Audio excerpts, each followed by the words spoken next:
నమస్తే అండి. నమస్తే. సార్ ఇప్పుడు ఆంధ్రప్రదేశ్‌లోకి ఈ కూటమి ప్రభుత్వం అధికారంలోకి వచ్చి సుమారుగా ఒక 10 నెలలైతే పూర్తవుతుందండి. ఈ 10 నెలల్లో కూడా ఎటువంటి అభివృద్ధి ఏమైనా జరిగిందనుకోవచ్చా ఆంధ్రప్రదేశ్‌లో? అభివృద్ధికి ప్రయత్నాలయితే జరుగుతున్నాయి. మనం వెంటనే చెప్పలేం గానీ, ఒక 2 ఇయర్స్ ఆగితే మనకి ఆ ప్రయత్నాలు సరైన డైరెక్షన్‌లో వెళ్తున్నాయా లేదా అనేది తెలుస్తుంది. ఒకటైతే చంద్రబాబు నాయుడు గారికి డెవలప్‌మెంట్ అనే దాని మీద చాలా ఆసక్తి ఉంది. అయితే ఒక అపప్రద కూడా ఉంది. ఏంటంటే ఆయన వ్యవసాయాన్ని అంత పట్టించుకోరు, ఇండస్ట్రీస్‌ని ఎక్కువ పట్టించుకుంటారని. నా సలహా ఏంటంటే ఆయనకి కాస్త ఇది కూడా ప్రజల్లో అలా అనిపించుకోవాలి. నేను కూడా వ్యవసాయాన్ని పట్టించుకుంటాను అని అనిపించుకునేలా చెయ్యాలని నా ప్రార్థన. హ్మ్. సో ఆయన ఇండస్ట్రీస్ గురించి ఆయనకి తెలుసు. నో సమస్య. సమస్య లేదు. ఓకే. సో మనం ఆశాజనకంగానే ఉంది. మనం టైం ఇవ్వాలి కదా! సో మన రాష్ట్రంలో అప్పులు కూడా బాగానే ఉన్నాయి. నెమ్మదిగా let us see, let us hope.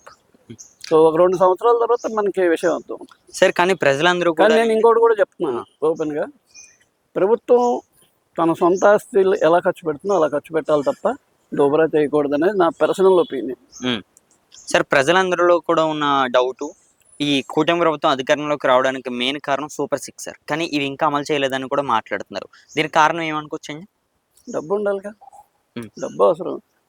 డబ్బుని బట్టి చూస్తారు. 2 సంవత్సరాల తర్వాత చేస్తారు. ఇప్పుడు రేపు ఎలక్షన్ల ముందు చేస్తారు. ఏముంది మామూలే కదా! నీకేమైనా తెలియదేముంది. హ్మ్. ఎలక్షన్ల ముందు చేస్తారు. మేమే చేసే ఉంటారు. సార్. ఇప్పుడు డబ్బేనా అపరిమితంగా ఏమి లేదు కదా ఎవరి దగ్గర. హ్మ్. ఉన్న డబ్బుతోటే చేస్తారు. హ్మ్. సో ప్రజలు ఏం ఆలోచిస్తారో వాళ్ళు ఆలోచించుకుంటారు. సార్ గతంలో బాగా వైరల్ అయిందండి. నారా లోకేష్ గారు రెడ్ బుక్ అన్నది ఒక మాట అయితే బాగా ఆంధ్ర అంతా కూడా వినిపించింది.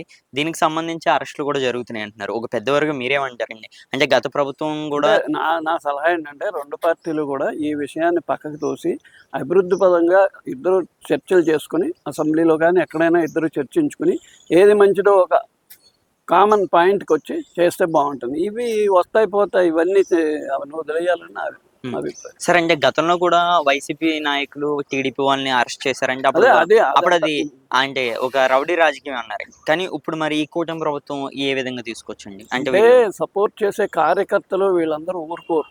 ఇప్పుడు నన్ను ఎవడో కొట్టాడనుకో నేను బాగా తెలివైన నాకు జ్ఞానిని అయితే ఒప్పుకుంటాను కానీ మామూలు వాడు ఒప్పుకోడు. హ్మ్. నేను కొడతానంటాడు. ఇది నువ్వు కొట్టావు నేను కొడతాను, నేను కొట్టాను నువ్వు కొడతా, ఇది జరుగుతూ ఉంటుంది. చంద్రబాబు నాయుడు గారు చూసి చూడనట్టు ఉందామని ప్రయత్నించాడు చాలా రోజులు. కానీ ఈ అభిమానులు కార్యకర్తలు భరించలేక కొన్ని చేయాల్సి వస్తుంది. హ్మ్. బట్ అయితే ఏదైనా ఇది మంచి సంప్రదాయం కాదు. ఎందుకంటే ఇది మళ్ళీ రిపీట్ అవుతుంది. ఎందుకది అనవసరం. అయితే కార్యకర్తల అభిమానులు కూడా గుర్తించాల్సింది ఏంటంటే మనం అభివృద్ధి చేపు వెళ్తే మళ్ళీ మన పార్టీ నెగ్గుతుంది. ఈ చిన్న చిన్న విషయాల వల్ల ఒరిగేది ఏం లేదు. హ్మ్. సార్ అదొకటండి. AP deputy CM Pawan Kalyan గారి కోసం ఏం చెప్తారు? ఆయన కొత్తగా వచ్చాడు. ఆయనకి మంచి ఆలోచనలు ఉన్నాయి. ఆయన ఏదో చేద్దాం అనుకుంటున్నాడు. టైం ఇద్దాం ఆయనకి. హ్మ్. అంటే ఆయన వచ్చిన తర్వాత ఆంధ్రప్రదేశ్‌లో యువకులకి మెయిన్‌గా జాబ్స్ ఇవన్నీ కూడా తీసుకొస్తానని చెప్పారు. వస్తాయి జాబులు ఒక అరగంటలో వస్తాయండి. హ్మ్. టైం పడుతుంది. సార్. ఏదైనా టైం పడుతుంది. ఆయన ఏమీ చెడు పనులు ఏం చేయట్లేదు కదా పాపం. సో మంచి ఆలోచనలు ఉన్నవాడే. నేర్చుకుంటాడు ఆయన కూడా రాజకీయానికి కొత్తవాడే కదా. హ్మ్. అంటే పరిపాలనకి కొత్తవాడు నా ఉద్దేశం. హ్మ్. ఆయనకి మంచి అభిప్రాయాలు ఉన్నాయి. అనేక మంది ఆయన సపోర్ట్ చేస్తున్నారు కూడా. హ్మ్. అదొకటండి. ఆంధ్రప్రదేశ్‌లో ఎక్కువ పెండింగ్ ఫైల్స్ మిగిలిన ఒక రాజకీయ నాయకుడిగా కూడా పవన్ కళ్యాణ్ గారి పేరు కూడా వినిపిస్తుందండి. సుమారుగా ఒక 15,000 పెండింగ్ ఫైల్స్ కూడా ఉన్నాయని ఆయనకేదో సొంత సమస్యలు ఏవో ఉండుంటాయి. ఆయనకేదో ఆరోగ్య సమస్య ఉందని కొంతమంది అంటున్నారు. మరి నాకు తెలియదు. అవునా? అవును. నాకు తెలియదు పూర్తిగా. ఆయనకే సొంత సమస్యలు ఉన్నాయి. ఆయన సెంట్రల్‌లో మినిస్టర్ చేయొచ్చు అంటున్నారు. దీనికోసం ఏమంటారు? అంటే ఒకవేళ ఆయన సెంట్రల్‌కెళ్ళే అవకాశం ఉందండి? ఆయన అదొకటి కొత్త రాజకీయ నాయకుడు. ఓకే. అయితే టీడీపీ వాళ్ళకి ఆయనకి వెళ్తే బాగుంటుంది అనిపించచ్చు కానీ ఆయన వెళ్తాడని నేనైతే అనుకో. ఓకే. మరి బీజేపీ పరిస్థితి ఏంటి అనుకోవచ్చు సార్ ఇప్పుడు ఆంధ్రప్రదేశ్‌లో? బీజేపీ అట్లా ఆంధ్రప్రదేశ్‌లోనండి. తెలుగుదేశానికి బీజేపీ కావాలి. హ్మ్. ఎందుకంటే ఫండ్స్ అవి ఇస్తారు కదా. సో వాళ్ళకి 4 ఎంపీలు ఉంటారు. ఒకడో ఆరో రాజ్యసభ ఎంపీ ఉంటాడు. వాళ్ళకి రాజ్యసభ ఎంపీలే ఇంపార్టెంట్. సో వాళ్ళకే అవసరం, వీళ్ళకే అవసరం. సార్ ఆంధ్రప్రదేశ్‌లో మినిస్టర్‌లను కూడా చేంజ్ చేస్తున్నట్టయితే వినిపిస్తుందండి. అంటే ఈ 10 నెలల్లో సరిగ్గా వర్క్ చేయలేనోళ్ళని ఆ ప్లేస్‌లోకి మరి కొత్త వాళ్ళని తీసుకొచ్చే అవకాశం ఉన్నదంటున్నారు. ఒకవేళ ఇలా చేస్తే మీరు పెద్దవారు కాబట్టి అంటే ఆంధ్రప్రదేశ్‌కి మంచిదనుకోవచ్చు, చెడనుకోవచ్చండి. అంటే సరైన టైం ఇచ్చి వాళ్ళు మారకపోతే మార్చొచ్చు తప్పులేదు. హ్మ్. వాళ్ళకి ఎనఫ్ వార్నింగ్స్ ఇచ్చి మీరు ఇలా కాదు, మీరు ఈ తప్పు చేస్తున్నారు క్లియర్‌గా చెప్పాలి. మీరు ఈ తప్పు చేస్తున్నారు, ఇది చేయకూడదు. ఒక 2 వార్నింగ్‌లు ఇచ్చారనుకో మార్చొచ్చు. తప్పే ఉంది. ఎందుకంటే రాష్ట్ర అభివృద్ధి ముఖ్యం, మనిషి కాదు ముఖ్యం. రాష్ట్రంలో ఎన్ని కోట్లు ఉన్నారు రాష్ట్రంలో జనం? 5,00,00,000 5 కోట్ల మంది జనాభాని ఒక్కడి కోసం బలి చేయలేరు కదా. హ్మ్. సో సరిపోయినంత వార్నింగ్స్ ఇవ్వాలి వాళ్ళకి. ఇచ్చిన తర్వాత అవ్వకపోతే పక్కన పెట్టచ్చు. ఓకే.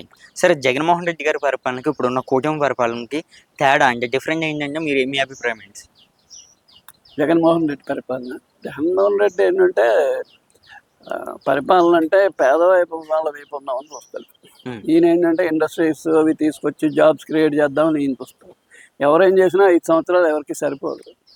ఇప్పుడు వచ్చిన సమస్య ఏంటంటే 5 సంవత్సరాలు అవగానే ప్రజలు ఏమనుకుంటారు, ఏం చేయలేదు, మళ్ళీ అతన్ని ఎన్నుకున్నాం ఇతన్ని ఎన్నుకున్నాం అటు ఇటు తిరుగుతూ ఉంటారు. అలా కాకుండా ఈ కూటమి ప్రభుత్వం ఇప్పుడు ఏం చేయాలంటే 4 సంవత్సరాలు అయ్యేసరికి నేను ఇచ్చేసా 1, 2, 3 3 పాయింట్లైనా టిక్ పెట్టుకోగలిగేలా చేయాలి.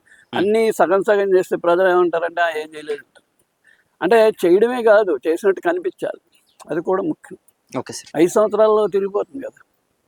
Thank you sir. Thank you అండి. Thank you.